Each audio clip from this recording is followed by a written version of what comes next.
We've got some trickier transition words here, but the process is the same, right? We want to dumb summarize them. Similarly is kind of an and. However is a but. We'll get to the other two as we get to them. So let's look at this. In her 2012 analysis of tree rings from Japan's Yaku Island, cosmic ray physicist, whatever, noted an anomalous carbon-14 spike dating to 774775, indicating that a massive burst of radiation reached Earth during that time. This unprecedented radiocarbon surge was dubbed a Miyake event in honor of its discoverer.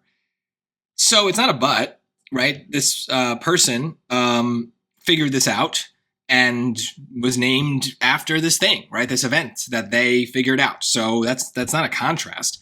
It's also not in other words. In other words is very literal. Are we saying the exact same thing we just said in other words? No, we are adding on to that. So that's not going to work.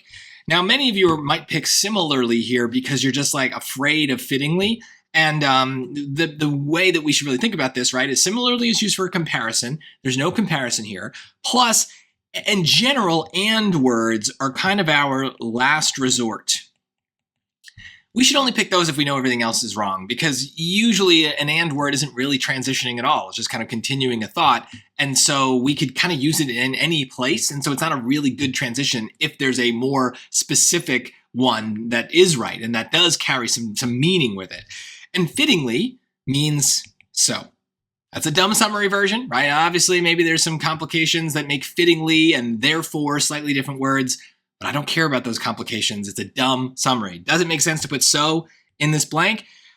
So in her 2012 analysis of tree rings, this person noted an anomalous carbon spike indicating a massive burst of radiation. So this unprecedented radiocarbon surge was dubbed a Miyake event in honor of its discoverer, right? They discovered it, so they named it after her. Him, I don't even know. So there you go.